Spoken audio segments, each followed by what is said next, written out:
En este vídeo vamos a intentar explicar y comprender qué es el tiro parabólico y cómo se resuelven los problemas que presentan este tipo de movimientos. ¿Estás preparado? Si es que sí, continúa viendo el vídeo. Si no, pausa y retorna cuando te encuentres con energías.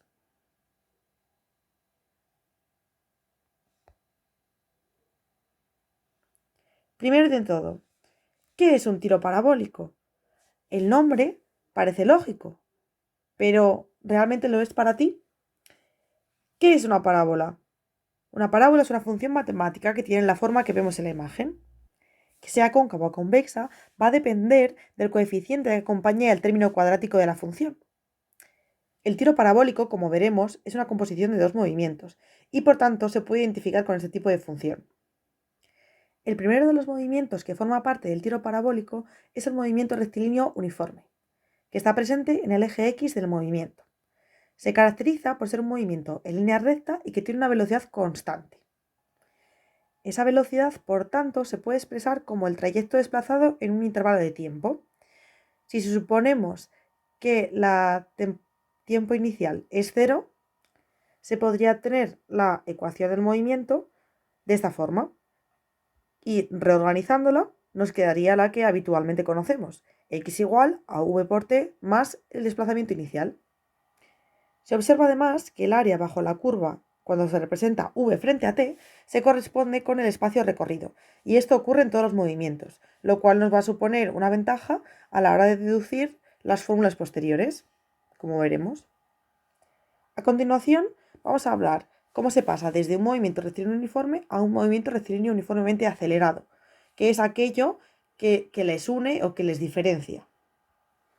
Ambos son movimientos en línea recta, pero mientras que en el movimiento rectilíneo uniforme la velocidad es constante y como consecuencia la aceleración es cero, en el segundo sí que vemos una variación de la velocidad y por tanto una aceleración que es constante. Para poder evaluar y comparar las ecuaciones y las gráficas de movimiento, primero vamos a explicar en qué consiste el movimiento rectilíneo uniformemente acelerado, que es un movimiento sin duda más complejo y que está presente en el eje Y del movimiento del tiro parabólico. Como decíamos, la aceleración es constante y la velocidad va a variar. Vamos a deducir las diferentes ecuaciones del movimiento, aunque os daréis cuenta que con su uso continuado en los ejercicios, las fórmulas no es necesario deducirlas cada vez que se van a utilizar, sino que uno se las acaba aprendiendo. La primera de las ecuaciones podemos deducirla tal y como hacíamos para el movimiento rectilíneo uniforme a partir de la aceleración media y suponiendo que el tiempo inicial es cero. Por tanto, obtenemos la primera ecuación en la cual la velocidad es igual a la aceleración por el tiempo más la velocidad inicial. A continuación, si tenemos en cuenta que el área que queda bajo la curva vt es el desplazamiento, tal y como dijimos que ocurría para todos los movimientos, entonces se puede calcular el área total. Para ello, en primer lugar, tendríamos el área de un triángulo, que sería el triángulo azul, en el cual la base es t y la altura sería v menos v0. Y sabemos todos que el área del triángulo es base por altura dividido entre 2. En el caso de S2, el área segunda es un rectángulo, por tanto su área se calcula como la base, que es el tiempo, por la altura, que es v0. Si se combinan ambas áreas, tal y como planteamos para el desplazamiento, se obtiene la consecución para obtener la segunda de las ecuaciones del movimiento rectilíneo uniformemente acelerado. Hay que sustituir la velocidad por la primera ecuación que hemos despejado. Entonces, tenemos que la posición es la posición inicial más la velocidad inicial por el tiempo más un medio de la aceleración por el tiempo al cuadrado. Para obtener la tercera de las fórmulas, lo que tenemos que hacer es, en primer lugar, despejar el tiempo de la primera ecuación y sustituir este valor o esta despeje en la segunda de las fórmulas. A continuación podemos ver cómo se va a producir todo lo que es el procedimiento de cálculo para llegar hasta la tercera de las ecuaciones, en la cual hay algunas simplificaciones, un binomio y en última instancia se obtiene que la velocidad final al cuadrado es igual a la velocidad inicial al cuadrado más 2 veces la aceleración por el desplazamiento que se ha producido. Ahora bien, ya hemos visto todo el movimiento rectilíneo uniformemente acelerado y podemos retornar a la contraposición que estábamos planteando inicialmente. Las ecuaciones y las gráficas del movimiento van a tener estas diferencias entre ambos movimientos. Para la gráfica de posición frente al tiempo, atendiendo las respectivas ecuaciones para los movimientos, vemos que en MRU se mantiene como una línea recta dependiente positiva o negativa en función del valor de v, pero en MRUA es una función cuadrada, una función cuadrática, y por tanto será una parábola. Y el valor de la aceleración es lo que va a determinar que la parábola tenga ramas positivas o hacia arriba o ramas negativas o hacia abajo.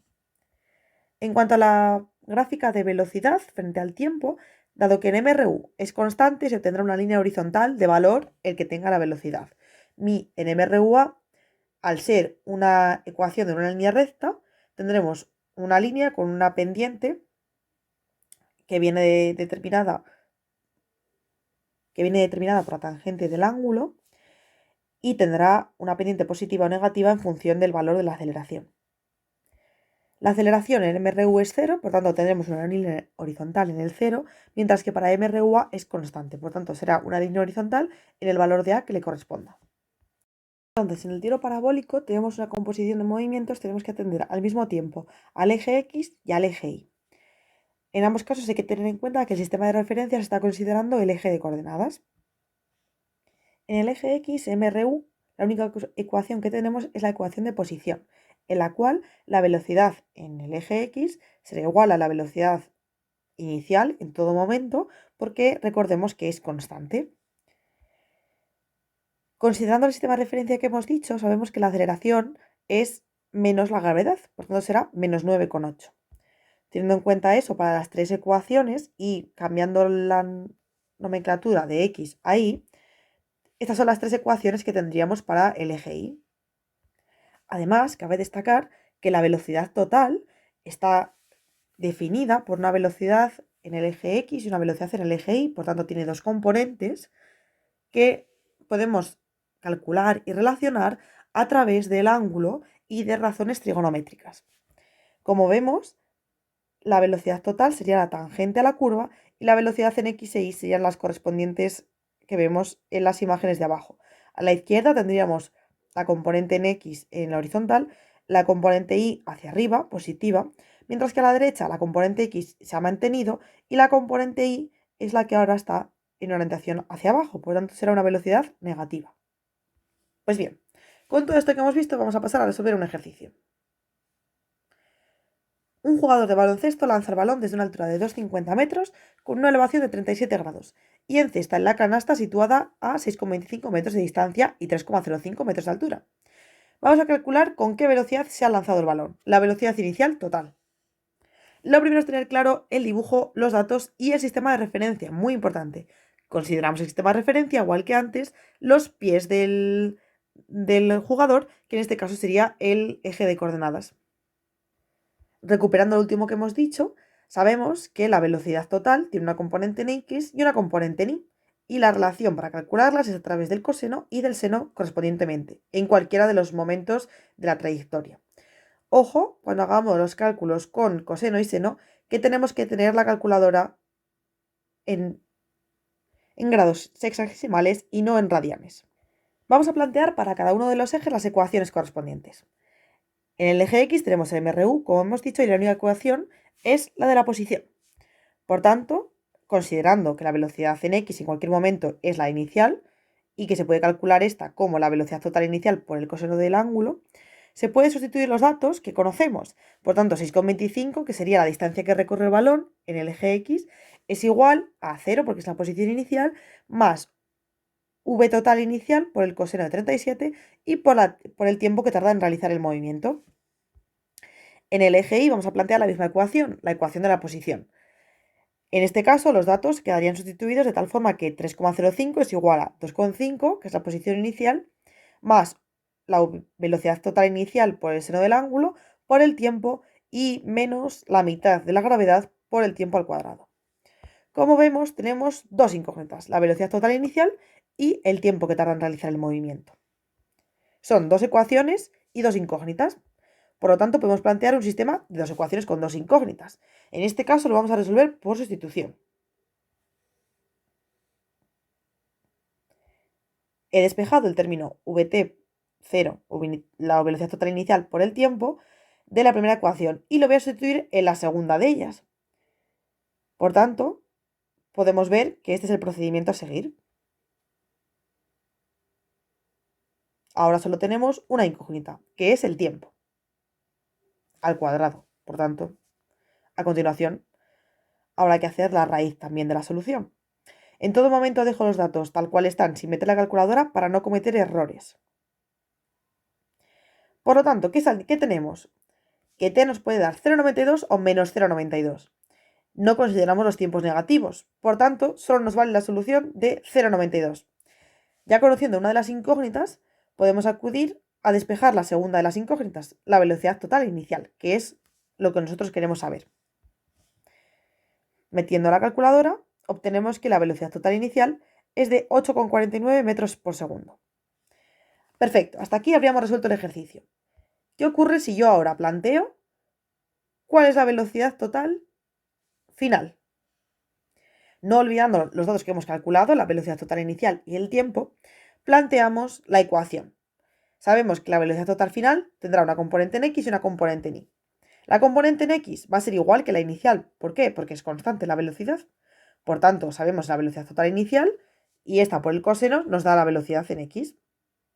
Y esta va a dar 6,78 metros por segundo. ¿Qué ocurre en y? Tenemos que plantear la ecuación de la velocidad del MRUA. En esta conocemos todos los datos y por tanto será igual que antes sustituir y calcular. Con esto nos da que la velocidad final en y es menos 3,91 metros por segundo. Sí, nos da negativa, pero recordemos que esto era posible, porque lo único que hace referencia a este negativo es que va en contra del movimiento. La velocidad total final, por tanto, tendrá esta componente en x y esta componente en y, y si queremos tener el dato sin direcciones, es decir, sin componente x y componente en y, lo que se puede hacer es el módulo de la velocidad total final. Para ello, lo que recordemos, lo que había que hacer era elevar cada una de las componentes al cuadrado y por tanto obtenemos que la velocidad total final vale 7,82 metros por segundo. Os planteo este ejercicio para hacer en casa. Espero que con estos datos que os planteo los sepáis resolver y tal como hemos hecho en el anterior ejercicio os salga un resultado favorable. Y con todo esto hemos terminado la explicación del tiro parabólico. Muchas gracias y os espero en el próximo vídeo.